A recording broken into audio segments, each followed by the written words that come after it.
Matapos tamaan ng napakalakas na mahika ng sorceress, mahigpit na nagapos ang Goblin King sa nagliliyab na gintong kadena ng mahika, habang nagpupumiglas ang napakalaki nitong katawan sa madilim na kuweba, agad namang nakita ng kapitan ang pagkakataon upang tapusin ang laban.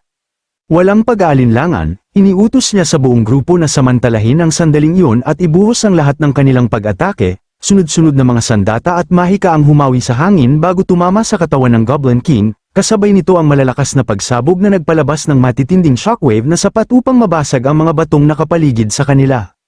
Ngunit sa kabila ng napakalalakas na pag-ataking yun, isa lamang sa mga kamay ng Goblin King ang naputol, bumuhos ang berdeng dugo nito sa sahig ng kuweba habang umalingaw-ngaw ang nakakatakot nitong sigaw sa matinding sakit. Sa huling sandali, nagbabala pa ang halimaw na huwag nila itong itulak sa sukdulan.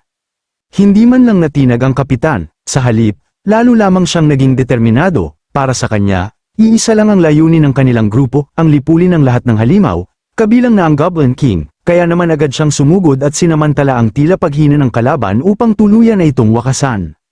Mabilis na bumaon ang matalim niyang espada sa katawan ng Goblin King, ngunit bago pa niya ito maitulak ng mas malalim, bigla itong naharang ng napakalaking kamay ng halimaw. Sa pagkakataong yun, nanlamig ang mukha ng kapitan nang mapansing wala ni isang patak ng dugo ang lumalabas sa sugat na kanyang ginawa.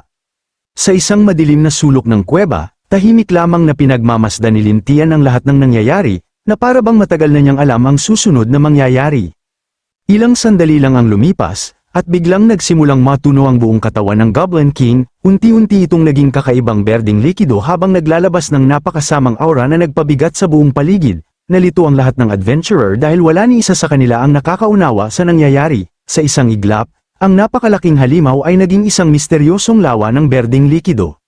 Hindi nagtagal, mabilis ding nagsimulang tumigas ang likidong yun hanggang sa mabuo ang isang napakatigas na kakun na mistulang gawa sa bakal, kahawig ng chrysalis ng isang higanting insekto. Habang pinagmamasdan nila ito, unti-unting bumalat ang matinding kaba sa buong grupo.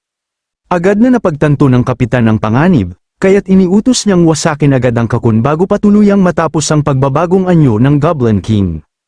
Tinipon niya ang lahat ng natitirang lakas at buong puwersang ibinagsak ang kanyang espada sa kakun, ngunit sa halip na mabasag ito, tumalsik lamang ang mga nagliliyab na spark, ang bawat hampas ay tila tinataboy ng napakatigas nitong baluti, at ni Kititing nagasgas ay hindi nila nagawa. Napakagat na lamang sa kanyang labi ang kapitan habang unti-unting napagtatanto na wala ng silbi ang lahat ng kanilang pag-atake, kasabay nito, iniulat ng sorceress na maging ang lahat ng kanyang mahika ay tila walang anumang epekto sa kakun. Doon tuluyang naunawaan ng kapitan na kahit ang kanyang pinakamalakas na espada ay hindi kayang batasin ang matigas na baluting iyon. Nang maramdaman niyang papalapit na ang isang napakalaking panganib, agad niyang ipinag-utos ang agarang pag-atres ng buong grupo, ganap nang nawala ng kontrol ang sitwasyon. Ngunit sa kasamaang palad, huli na ang lahat. Bigla na lamang sumabog ang isang napakalakas na alon ng mahika mula sa loob ng kakun, ang lakas ng pagsabog ay sapat upang tanggihin at ibalibag ang buong grupo ng mga kabalyero sa iba't ibang direksyon. Habang unti-unting nawawala ang makapal na usok at alikabok, isang paa na nababalutan ng maitim na baluti ang dahan-daang humakbang palabas, kasabay nito ay ang napakabigat na presensya na agad bumalat sa buong kuweba. Sa wakas ay lumitaw ang Goblin King sa kanyang bago at mas makapangyarihang anyo. Dahan-dahan nitong hinaplos ang sarili nitong katawan habang may mapagmataas na ngiti sa labi, kitang-kita ang kasiyahan nito sa bago niyang anyo, na para bang ngayon lamang niya natagpuan ang tunay niyang kapangyarihan.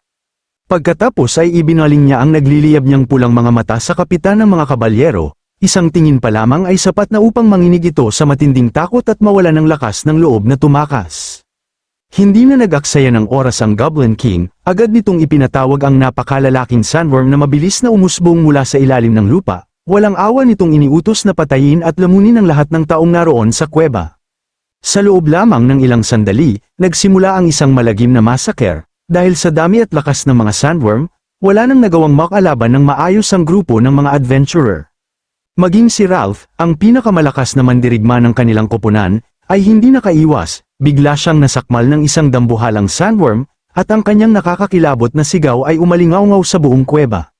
Hindi rin nakaligtas ang sorceress na si Lisa, habang desperado siyang humihingi ng tulong, mabilis na lumapit sa kanya ang mga halimaw, ngunit sa gitna ng kaguluhan, wala nang sinuman ang may kakayahang sumagip sa kanya. Samantalang pinili ng kapitan na tumakas upang iligtas ang sarili, kinaladkad naman si Lisa ng halimaw, na nag-iwan ng mahabang bakas ng dugo sa sahig ng kuweba, hanggang sa kanyang huling hininga ay patuloy pa rin siyang nagmamakaawa na iligtas siya ng kapitan, ngunit wala na itong nagawa laban sa napakalaking agwat ng kanilang kapangyarihan. Maya-maya pa'y napuno ang buong kuweba ng tunog ng napupunit na laman at nakakatindig balahibong pagmuya. Kasabay ng pagtilamsik ng dugo sa dilim ay tuluyan ng nagwakas ang buhay ng halos lahat ng miyembro ng pangkat.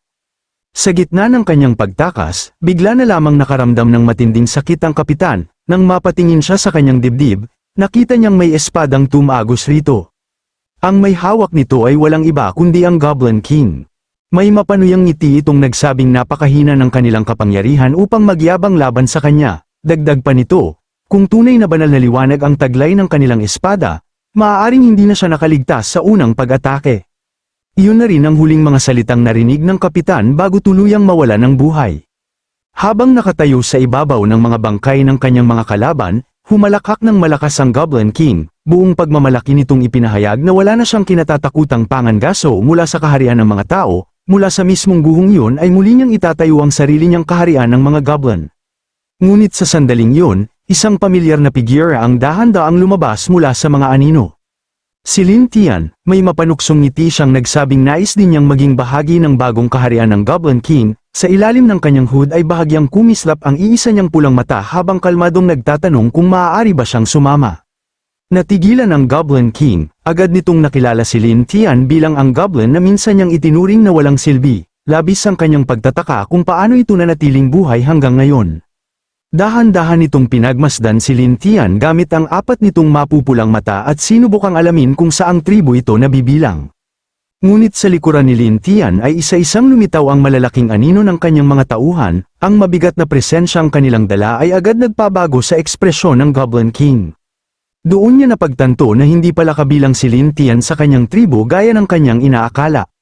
Kasunod nito ay pinakawalan ni Lin Tian ang napakalawak na bughaw na mana na bumalat sa kanyang buong katawan. Habang nananatiling kalmado, pinuri pa niya ang Goblin King sa pagiging matalino. Ngayon naman ay ang Goblin King ang tuluyang nabalot ng takot, hindi niya maintindihan kung sino ba talaga ang nilalang na nasa kanyang harapan, dahil imposible para sa isang maliit na katawan na magtaglay ng ganoong kalawak na mana. Unti-unting bumalat ang malamig na pawis sa kanyang noo nang maalala niyang hindi pa ganap na nakakabawi ang kanyang kakayahang mag-regenerate, kung wala ang kapangyarihang yun, hindi niya alam kung paano haharapin ang misteryosong kalabang nasa kanyang harapan. Ngunit sa halip na umatras, pinili pa rin ng Goblin King na lumaban. Buong lakas niyang ginamit ang kanyang pinakahuling alas, ang Sandstorm Domain. Sa isang iglap, muling nagsulputan mula sa ilalim ng lupa ang napakalalaking sandworm na may nagliliyab na pulang mga mata. Habang umiikot ang mabangis na buhawi ng buhangin, nagpakawala ang mga ito ng nakakabinging sigaw, handang lamunin ang sinumang magtangkang humamon sa kapangyarihan ng Goblin King, at sa pagkakataong yun, nagsisimula na ang isang laban kung saan buhay o kamatayan lamang ang magiging kahihinatnan.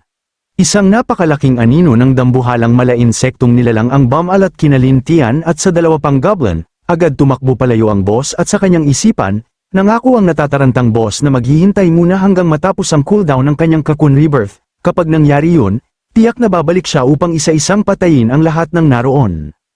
Hindi na siya nag-aksaya ng oras at malakas na tumalon upang makatakas. Ngunit nakangiti lamang ang nagkukunwaring si Lin Tian habang pinagmamasdan ang tumatakas na halimaw, pabiro pa niyang tinanong kung bakit bigla itong umaalis nang hindi man lang nagpapalam. Sa isang iglap, humugat si Lin Tian ng isang napakalaking kumikinang na espada na naglalagablab sa kidlat, walang pag-aalinlangan niyang ginamit ang kanyang kasanayang Divine Thunder Punishment. Isang dambuhalang espada ng kidlat ang bumagsak mula sa langit patungo sa boss.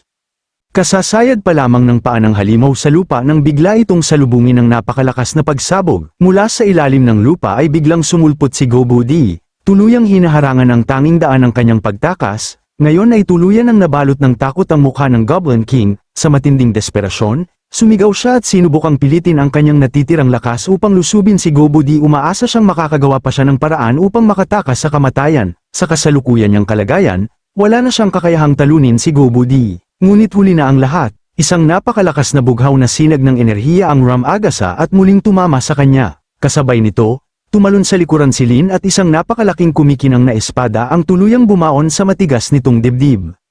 Napatingin ang halimaw sa sandatang tumuhag sa kanyang katawan, nanlaki ang kanyang mga mata sa matinding pagkabigla. Hindi siya makapaniwala, ang mga buto ng kanyang bagong katawan ay dapat mas matigas kaysa sa anumang bagay. Ngunit nagawa pa rin ng maliit na goblin na batasin siya ng napakadali. Samantala, kalmado lamang na nakatayo si Lin Tian sa ibaba ng nakapako niyang kalaban, may mapanuyang ngiti siyang nagsabing wala pa nga siyang seryosong ginagawa, ngunit tumakas na agad ang Goblin King, pagkatapos ay tinanong niya ito kung ano ba talaga ang labis nitong kinatatakutan. Habang nakatingala sa kanyang bihag, napangiti si Lin Tian at sinabing habang mas pinag-aaralan niya ang kakayahang Cocoon Rebirth Evolution, mas lalo niya itong nagugustuhan, kaya naisip niyang kunin na lamang ito para sa kanyang sarili.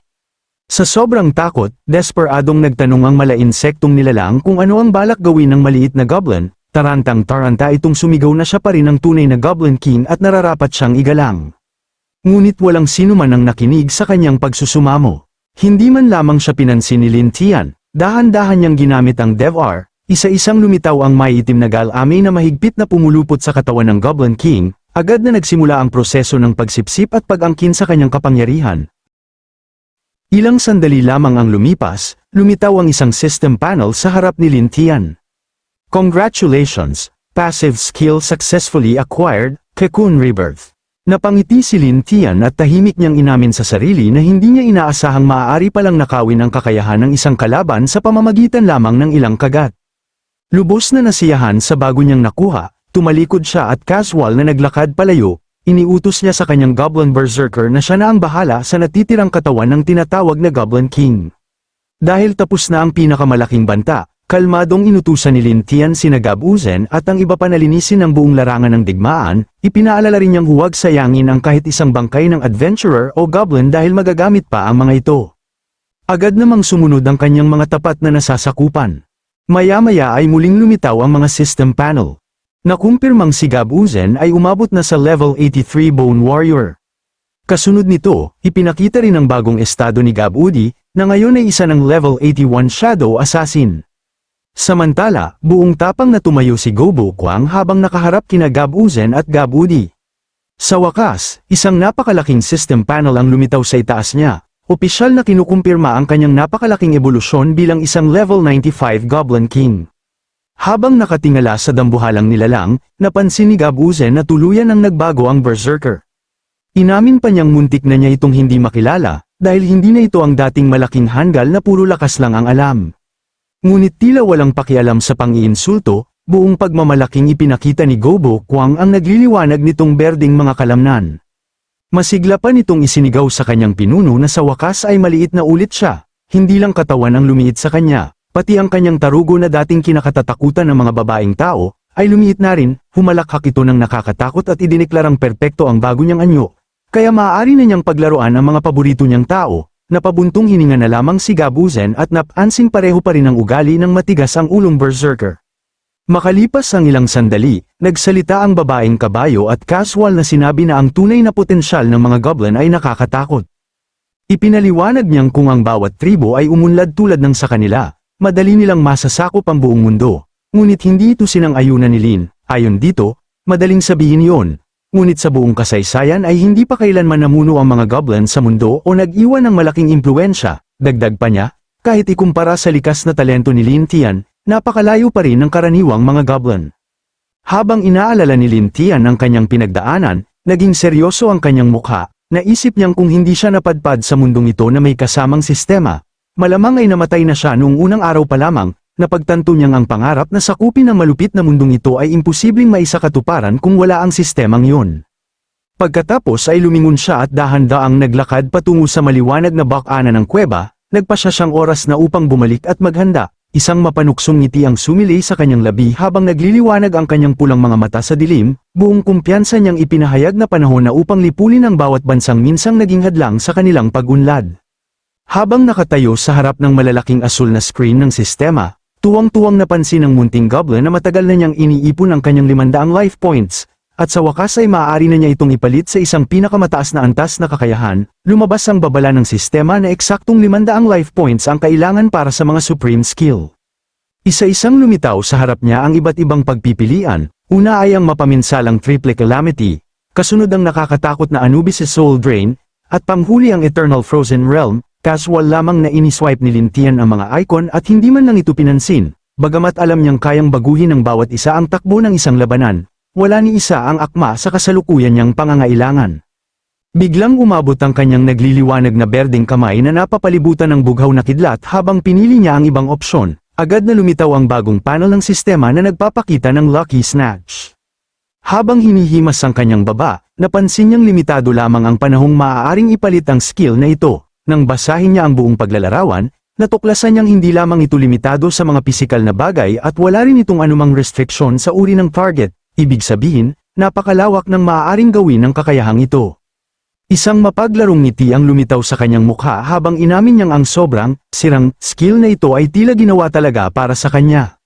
Ilang sandali pa, opisyal na kinumpirma ng sistema ang pagbili ng Lucky Snatch.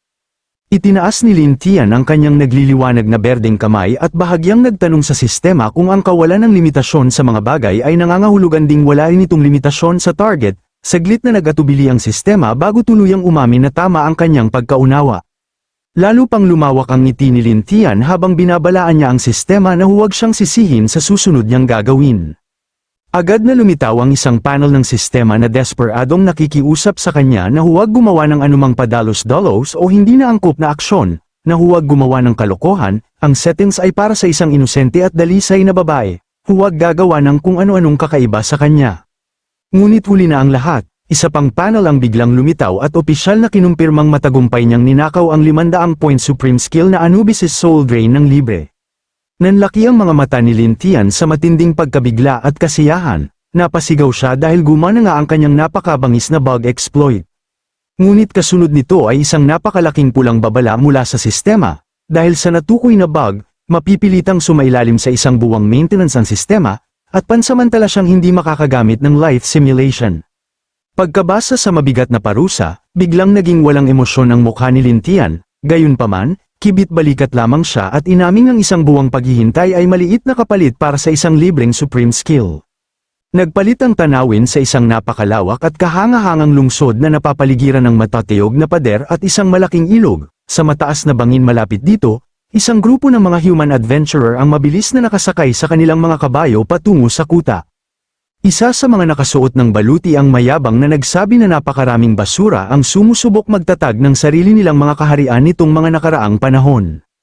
Agresibong binalaan ng kanilang kapitan ang kanyang kasama, sinabi nitong kung wala silang makitang ebidensyang konektado ang mga goblin sa sinaunang dragon, siya mismo ang unang papatay rito. Namutla sa takot ang kanyang kasama, kasabay nito, isang sigaw ng matinding pagkataranta ang umalingaw-ngaw, parating na sila, sa kabilang panig.